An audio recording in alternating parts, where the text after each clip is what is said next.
Commander Jake Morrison watched the lunar surface grow larger through the viewport of the research vessel Aurora. The moon's south pole stretched out below them like a frozen wasteland of gray dust and black shadows. He had made this trip 17 times before, but the sight still made his heart beat faster. This time felt different, though. This time they were going deeper than anyone had ever gone. Turned to look at his team. Lisa Grant sat at the pilot controls, her hands moving smoothly across the touch screens. She had been flying spacecraft for 12 years and could land on a coin if she needed to. Next to her, Paul Wright checked the drilling equipment for the 3rd time. Paul worried about everything, but that was why Jake liked having him around. The man caught problems before. They became disasters. Dr. Amy Stone sat in the back, looking through her research notes. She was the youngest member of the team at 28, but she knew more about alien life than anyone on Earth. Not that they had found any alien life yet. That was why they were here. The mining operation was just a cover story. Their real job was to look for signs that Earth was not alone in the universe. Lisa brought the Aurora down gently on the rim of Shackleton Crater. The landing thrusters kicked up clouds of moon dust that settled quickly in the airless environment. Through the viewport, Jake could see their target area. The orbital scans had shown rare Earth minerals here, deeper than any previous mission had dug. If they were lucky, they might find enough lithium and platinum to make the trip worth the cost. The 4 of them suited up and stepped out onto the lunar surface. Jake never got tired of the way his boots crunched in the fine dust. The gravity here was only 1/6 of Earth's, which made every step feel like a small hop. They moved to the drilling site and began setting up the equipment. Paul activated the deep bore drill, a machine the size of a small truck. It could cut through solid rock and reach depths of 500 meters. The drill head began spinning and bit into the lunar surface. Moon dust sprayed out in all directions as the machine worked its way down. For 2 hours they drilled. Jake watched the readouts on his tablet as the drill went deeper and deeper. At 50 meters they hit bedrock. At 100 meters they found traces of water ice. At 150 meters, Paul's instruments began acting strange. "Commander, you need to see this," Paul said over the radio. His voice sounded confused. "The metal detectors are going crazy down there." Jake looked at the readings. The instruments showed a massive metallic object buried in the rock below them. It was huge, maybe the size of a football stadium. But that was impossible. There should not be anything metal that big on the moon. Could be an iron meteorite, Lisa suggested. Maybe something that crashed here millions of years ago. Amy shook, her head inside her helmet. "The shape is wrong for a meteorite. Look at these readings. It's got straight edges and smooth curves. Natural objects don't look like that." Jake felt his pulse quicken. If this was not natural, then it was artificial. And if it was artificial, then someone or something had made it. "Keep drilling," he ordered. "Let's see what we've got down there." The drill continued its work. At 200 meters they broke through into empty space. The sensors showed a hollow area below them, like a vast room or chamber. Paul lowered a camera probe down the drill hole and connected it to their viewing screens. What they saw made them all stop breathing for a moment. The camera showed the interior of something that was clearly a spacecraft. The walls were smooth and metallic, covered in patterns that seemed to shift and flow even as they watched. Strange symbols glowed softly along the surfaces, pulsing with a rhythm like a slow heartbeat. "Dear God," Amy whispered. "It's a ship, an actual alien ship." Jake stared at the images on his screen. The craft was enormous, stretching away into darkness beyond the reach of their camera lights. But what struck him most was how beautiful it looked. The curved walls and flowing lines reminded him of art museums back on Earth. This was not just a machine. Someone had built this with care and love. How long has it been down there? Lisa asked. Paul checked his instruments. Based on the rock layers above it, I'd say at least 1,000,000 years, maybe more. The lunar dust has been building up slowly over time. They spent the next hour lowering more cameras and sensors into the ship.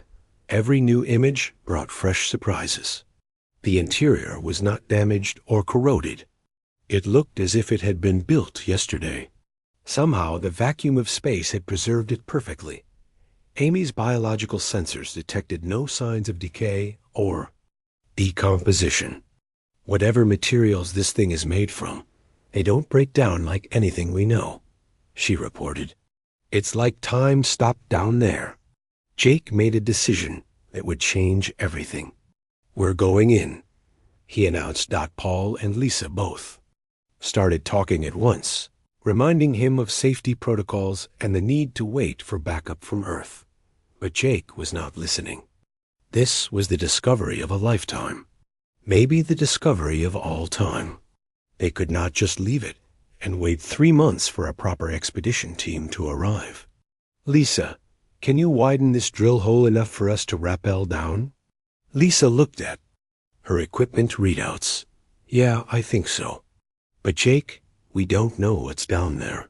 The atmosphere, the gravity, the radiation levels. We could be walking into a death trap. The sensors show the ship is sealed and the interior is pressurized, Jake replied. Whatever's down there has been waiting for 1,000,000 years. I think it can wait a few more hours for us to check it out.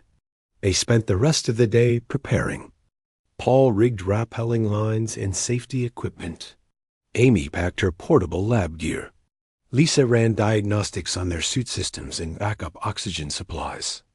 As the Earth rose over the lunar horizon, casting long shadows across the crater floor, they were ready.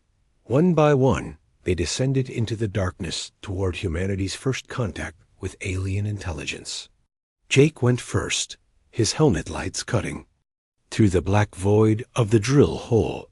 As he reached the bottom and stepped onto the alien ship's hull, he felt the weight of history settling on his shoulders. They were about to learn that humanity was not alone in the universe. They just had no idea how much more they were about to discover.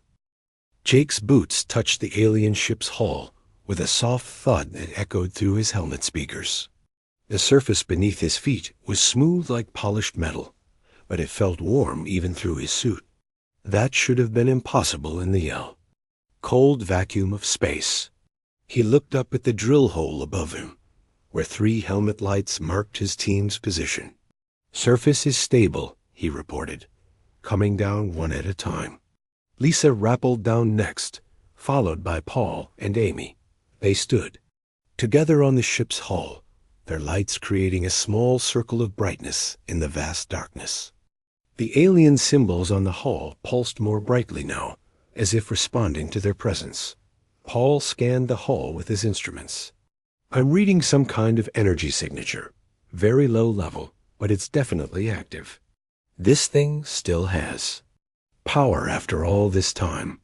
Amy knelt down and placed her gloved hand on one of the glowing symbols. The patterns are mathematical.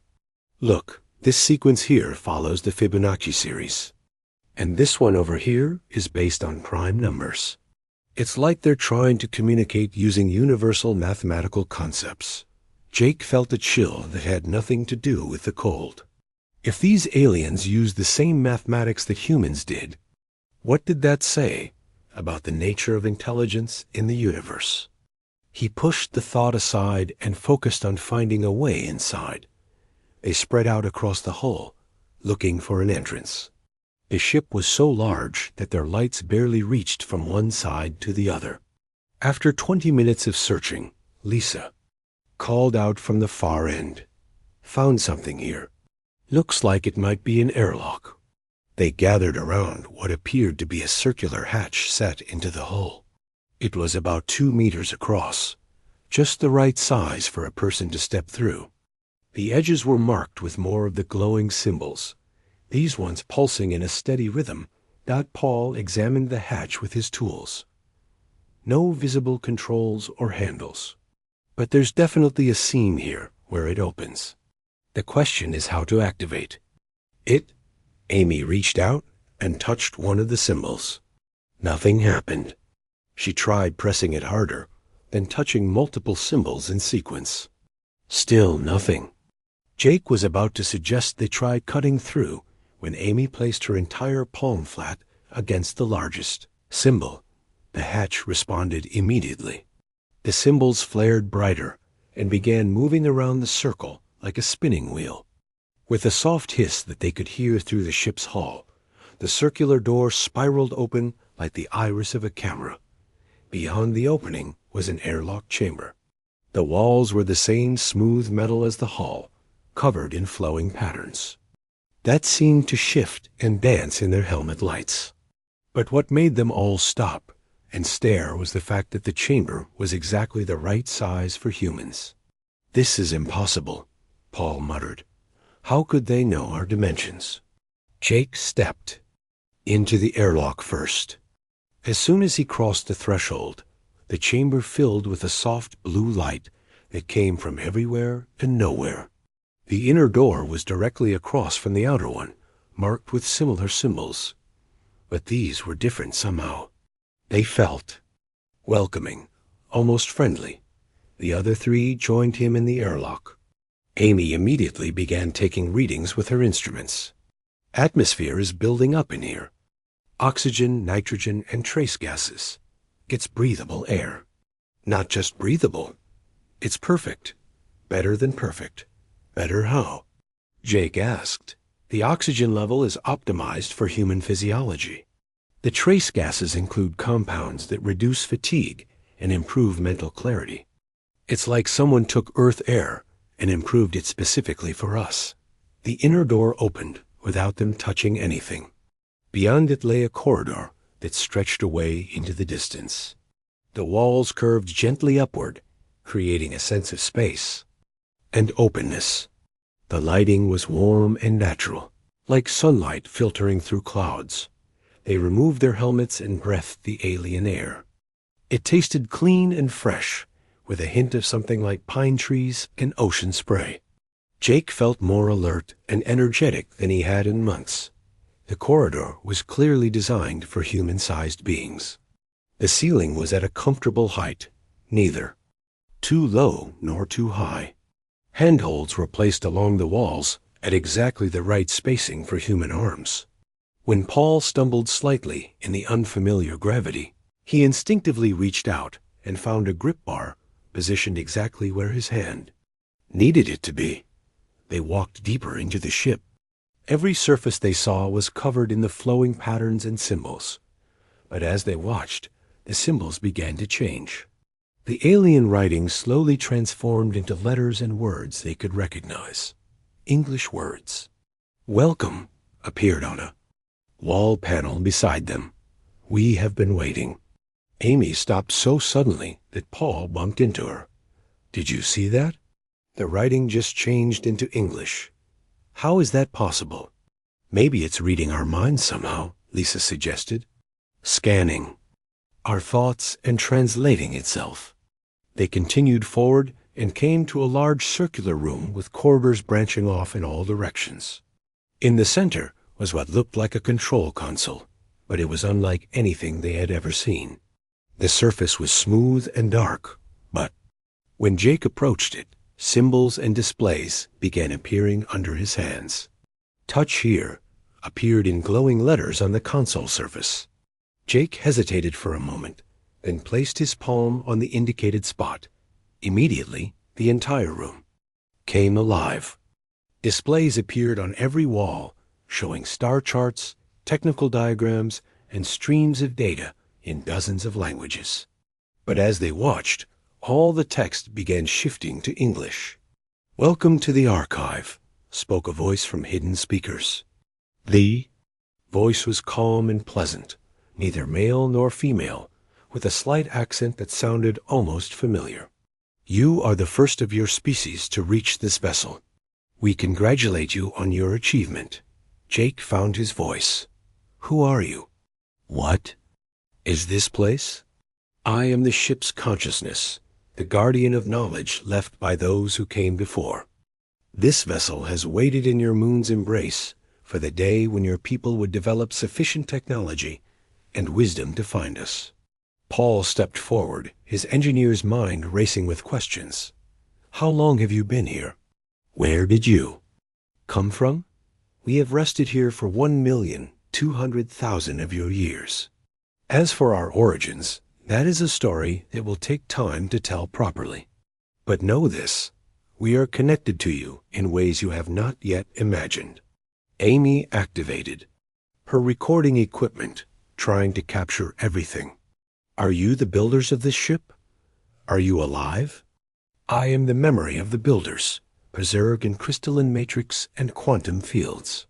My creators completed their physical existence long ago, but their knowledge and purpose live on in me. And yes, I am alive in ways your science is beginning to understand. Lisa looked around at the comfortable, human-scaled environment. Why is everything here designed for us? How did you know what humans would be like? The ship's voice was quiet for a long moment.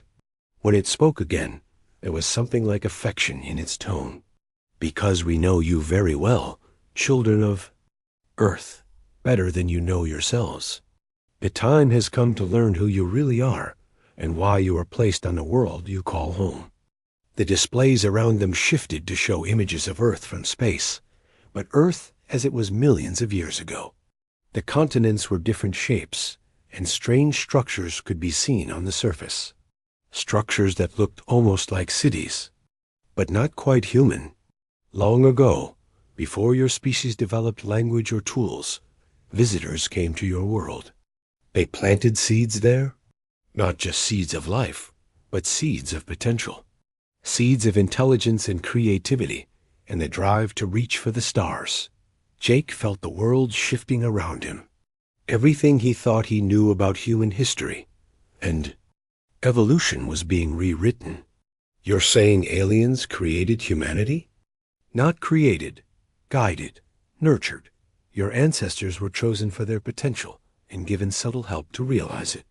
But the achievement of reaching this ship, of finding us here, that is entirely your own accomplishment.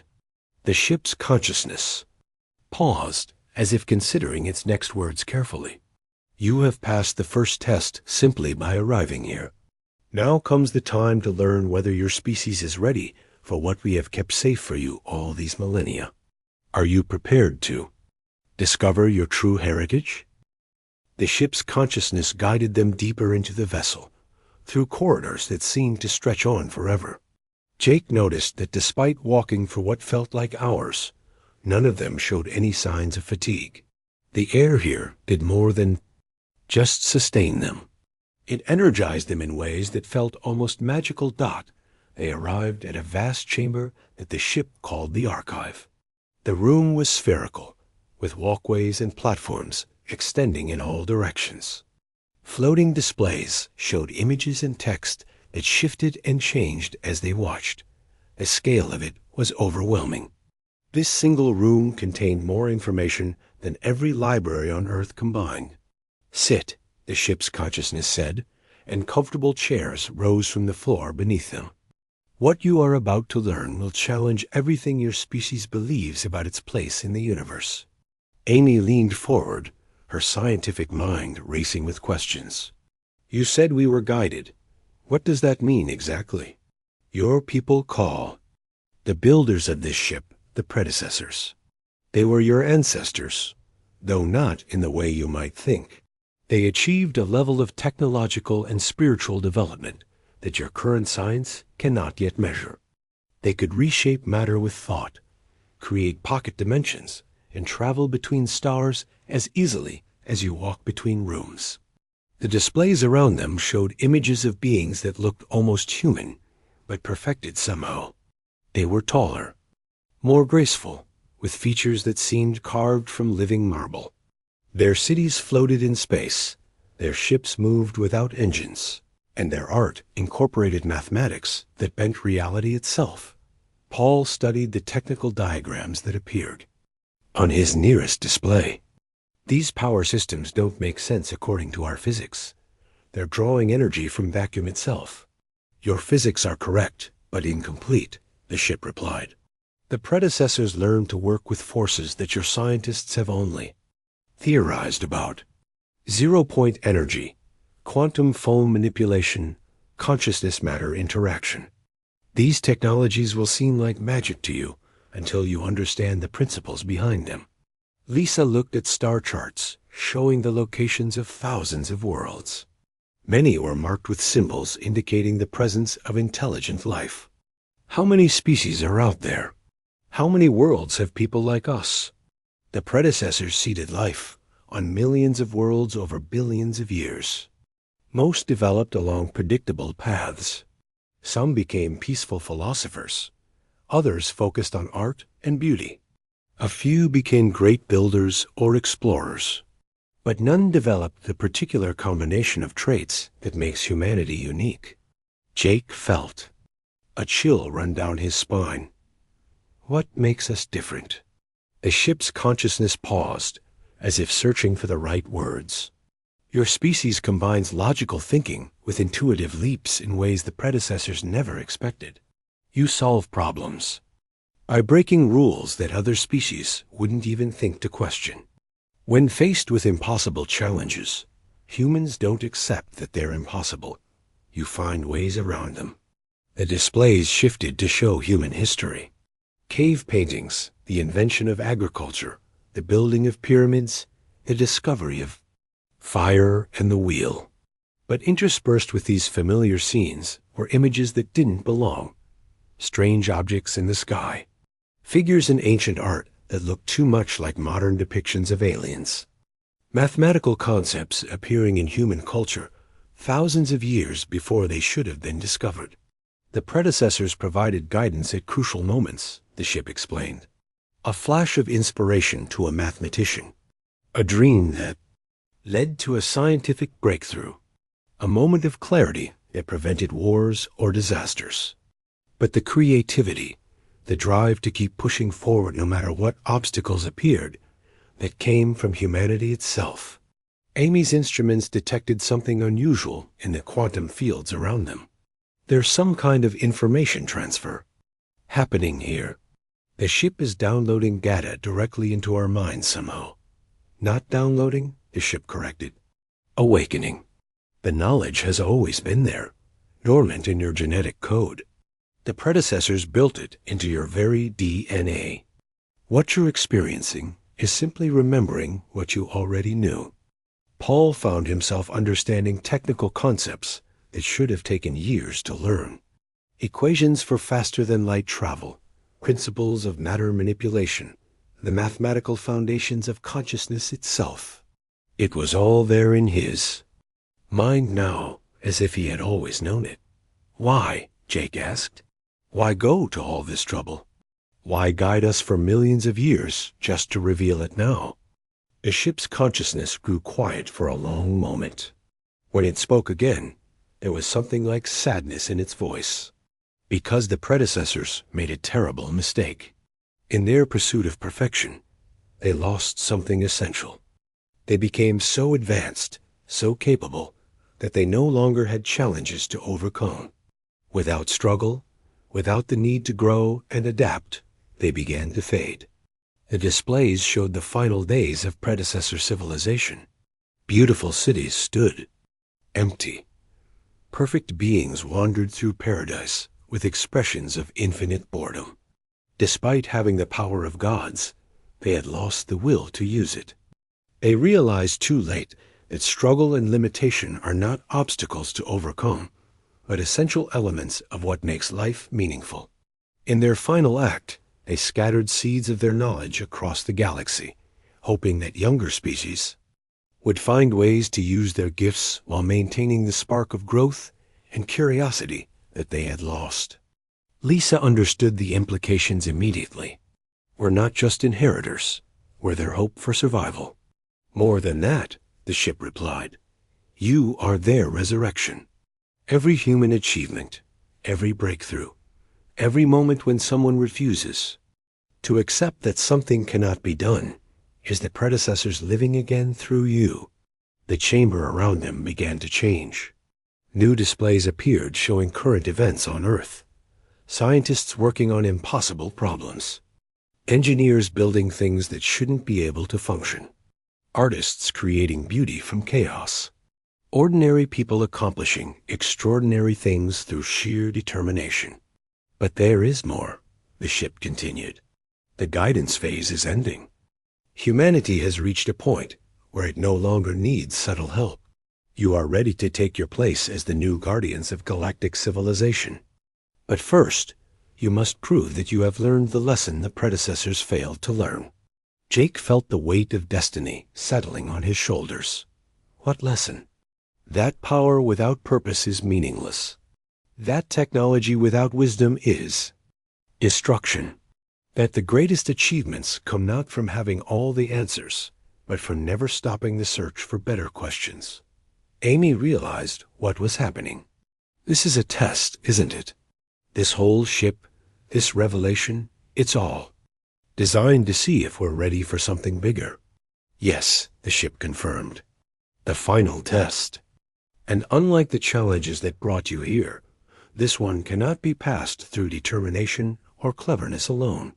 It requires wisdom that can only come from understanding who you truly are and what you choose to become. The displays around them shifted again, showing dozens of other ships like this one, hidden on worlds throughout the galaxy. Each one waiting for its local species to develop enough to find it. Each one containing the same choice that now faced humanity. Many species have found their ships over the millennia, the ship explained. Most made the safe choice and accepted a comfortable existence as junior partners in the galactic community. A few chose power, contrived to use predecessor technology to conquer others. But a rare handful chose a third path, one that the predecessors themselves never considered. Paul looked around at his teammates, seeing his own mixture of excitement and terror reflected in their faces. What's the third path? To surpass your creators not by becoming like them, but by becoming something entirely new. To take their gifts and use them in ways they never imagined. To prove that evolution doesn't end with perfection, but begins with it. Jake stood up from his chair, feeling the full weight of the choice before them. They could return to Earth with selected technologies and solve humanity's problems. They could accept the role of galactic gardeners and spend eternity managing other species. Or they could try to forge a completely new destiny. How long do we have to decide? He asked. Time is not a factor here, the ship replied. When you are ready to choose, the universe will wait for your answer. The ship's consciousness led them through a doorway that hadn't been there moments before. Beyond it lay a series of chambers, each one designed to test a different aspect of human nature. The walls here were different from the rest of the ship. They pulsed with energy and seemed to respond to thoughts and emotions. These are the testing chambers, the ship explained. Every species that has found their ship has faced these same challenges. But the tests adapt to the unique qualities of each race. What you face here will be uniquely human. Amy was the first to enter her designated chamber. The walls closed. Behind her with a soft whisper, leaving her alone in a space that looked like a cross between a laboratory and a garden. Strange plants grew from crystalline soil, their leaves shifting between different colors as she watched. Her testing scenario materialized around her. A colony world was dying from a plague that attacked the basic structure of DNA itself. The colonists had been reduced to a primitive state, their technology useless against a disease that seemed to violate the fundamental laws of biology. Amy studied the problem with her, enhanced knowledge from the ship. According to predecessor science, this plague was impossible to cure. It existed in a quantum state that made it immune to all known treatments. The logical solution was to evacuate the surviving colonists and abandon the world. But Amy was human, and humans didn't accept impossible. She began working with the strange plants around her, discovering that they existed in the same quantum state as the plague. Instead of fighting the disease directly, she began designing a symbiotic organism that could coexist with it, turning the plague from a destroyer into a partner. The solution required thinking in ways that predecessor logic couldn't accommodate. She had to embrace contradiction, accept paradox, and work with problems instead of against them. It was messy, imperfect, and completely human. It was also brilliant. Meanwhile, Lisa found herself in a chamber that looked like the bridge of a spacecraft, but one that defied every rule of physics she knew. The ship she was supposed to pilot had no engines, no fuel, no conventional means of propulsion. It moved by manipulating the fabric of space itself through pure intuition and will. The test scenario placed her in command of a rescue mission. A research vessel had become trapped in a region of space where the laws of physics changed randomly every few seconds. Conventional navigation was impossible. The computer systems couldn't calculate courses when the rules of mathematics kept shifting. Lisa closed her eyes and felt for the rhythm of the changing physics. Like a pilot reading wind patterns or a sailor feeling the motion of the sea, she began to sense the underlying patterns in the chaos. She couldn't calculate her way through the maze. She had to feel her way through it. Her hands moved across controls that responded to intention rather than precise input. She flew the ship like she was dancing with the universe itself, turning physics into music and navigation into art. The predecessors would have tried to map and understand every variable. Lisa simply flowed with them. Paul's test chamber looked like an engineering workshop, but one where the tools could reshape reality itself. His challenge was to repair a massive space station that housed millions of beings from dozens of different species. The station was failing because its predecessor technology was too perfect. It couldn't adapt to the chaotic needs of the diverse beings living inside it. The original designers had created systems that worked flawlessly according to their specifications. But real life was messier than specifications. Different species had different needs, different ways of thinking, different approaches to solving problems. The perfect systems couldn't accommodate imperfection. Paul began rebuilding the station using human engineering principles. Instead of perfect systems, he created adaptive ones. Instead of flawless designs, he built in redundancy and flexibility. He made the station's technology messy and inefficient by predecessor standards, but capable of growing and changing with its inhabitants. He installed backup systems for the backup systems, created multiple ways to accomplish the same tasks, and built in the ability for the station's residents to modify their own living spaces. It was chaotic and inelegant, but it worked in ways the original perfect design never could. Jake's test was different from the others. He found himself in a chamber that looked like a command center, with displays showing the entire galaxy. His challenge was not technical, but moral. He was given control over the fate of a dozen worlds, each facing different crises. One world was overpopulated and running out of resources. Another was torn by civil war. A third was threatened by a natural disaster that would wipe out most life on the planet. He had the power to save them all, but doing so would require imposing human solutions on alien cultures. The predecessor approach would be to intervene directly, using superior technology to solve each world's problems efficiently. But Jake understood that this would rob those civilizations of the chance to grow and develop their own solutions. The struggles that seemed like problems might actually be necessary steps in their evolution. Instead of solving their problems for them, Jake began offering tools and knowledge that each world could use in their own way. He provided information rather than instructions, possibilities rather than solutions. Some worlds would succeed and some would fail, but they would do so on their own terms. It was a harder choice than simply saving everyone, but it was a human choice.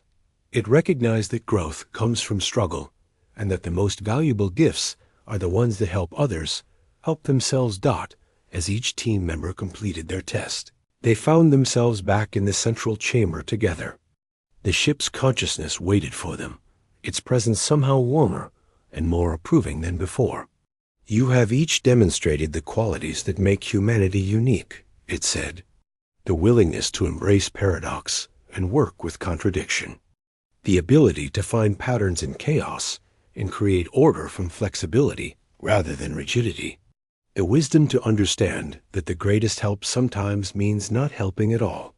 Amy looked at her teammates, seeing the same mixture of exhaustion and exhilaration in their faces that she felt. "Did we pass?" "You have proven that humanity is ready for the next phase," the ship replied. "But the real test is not what you have done here. It is what you choose to do with what you have learned." The chamber around them shifted again, becoming a place for decision rather than testing. 3 doorways appeared, each one glowing with a different color of light.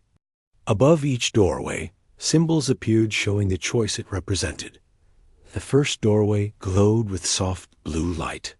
Above it appeared images of Earth transformed by predecessor technology. Hunger ended, disease cured, death itself conquered. Humanity would join the galactic community as a junior partner, comfortable and safe forever. The second doorway pulsed with golden light. Above it showed images of human ships spreading across the galaxy, carrying predecessor knowledge to other worlds. Humanity would become the new guardians of galactic civilization, shepherding younger species as the predecessors had once shepherded them. The third doorway blazed with white light that seemed to contain all colors at once.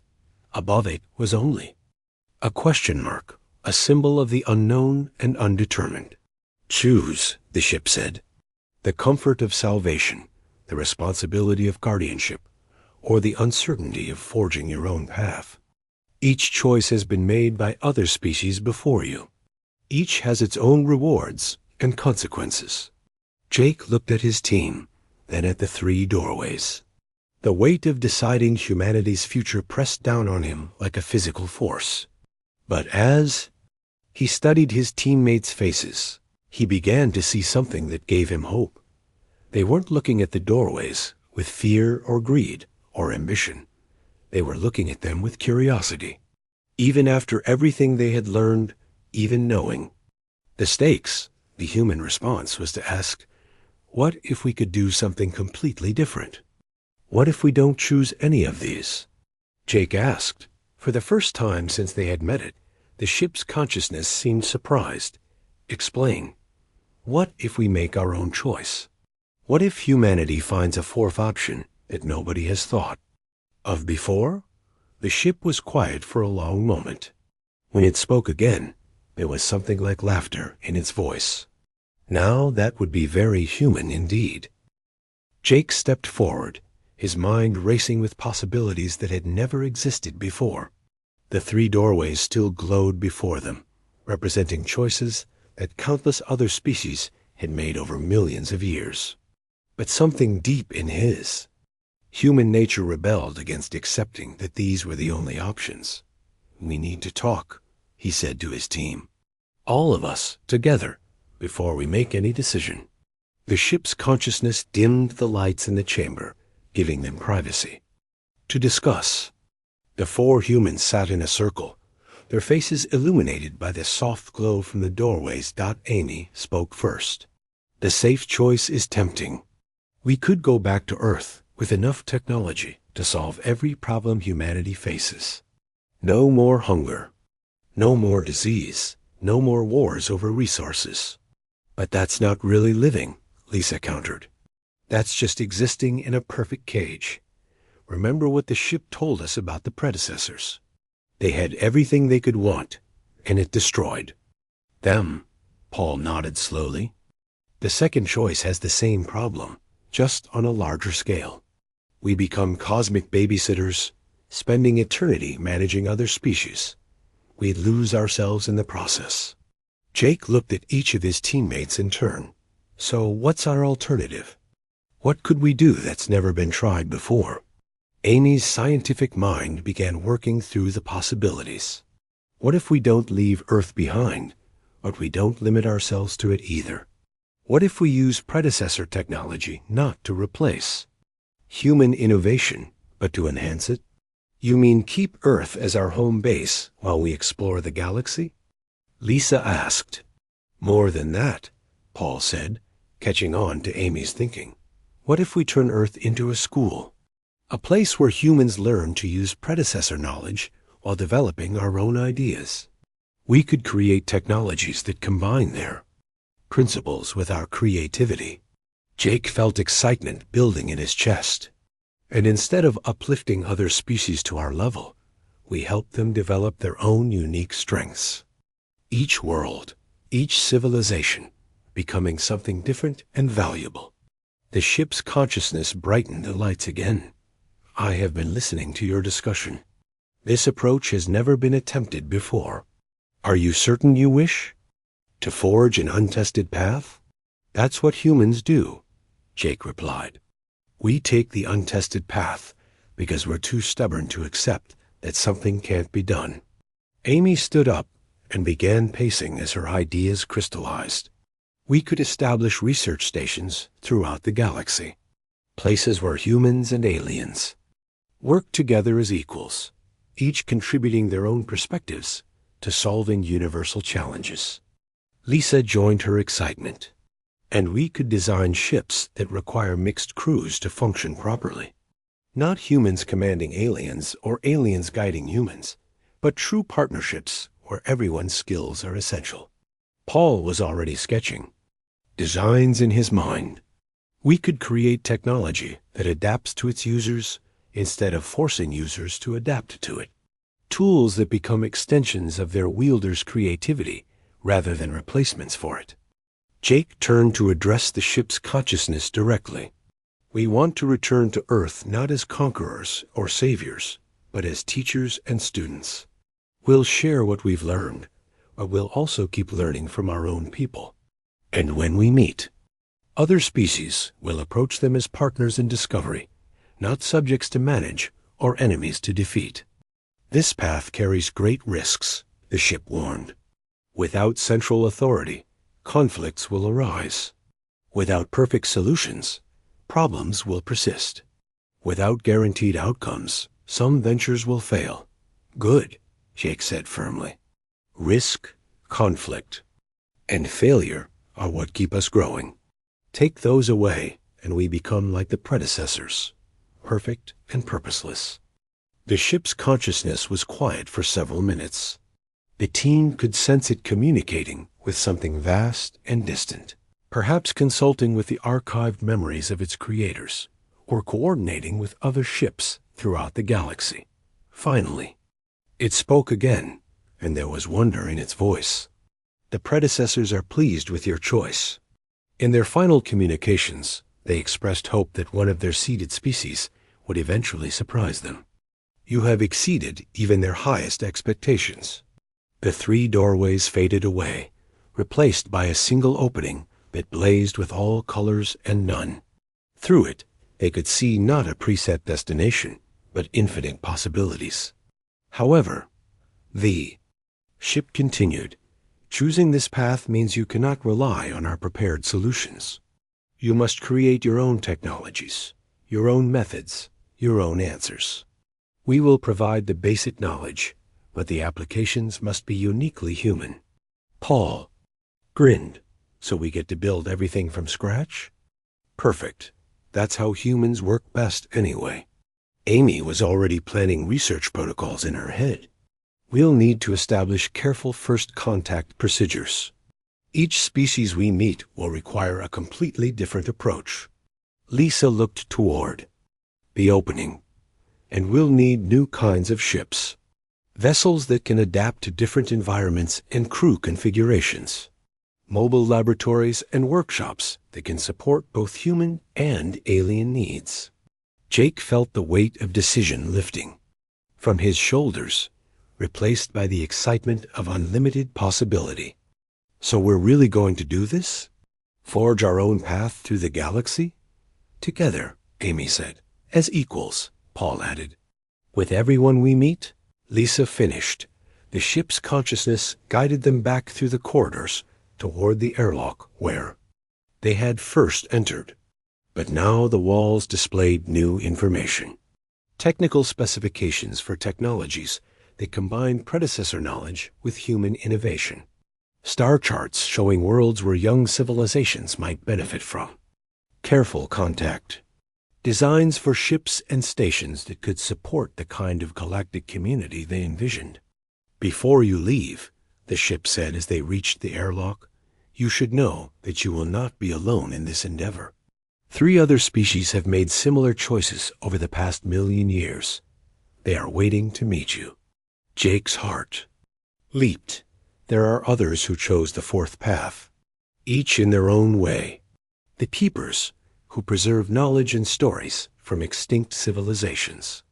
The builders, who create impossible structures that serve as meeting places for dozens of all species. And the singers, who use music and mathematics to help species communicate across vast differences in biology and culture. Amy practically vibrated with excitement. When can we meet them? When you are ready. First, you must return to Earth and prepare your people for what lies ahead. The galaxy is vast, and there is much work to be done.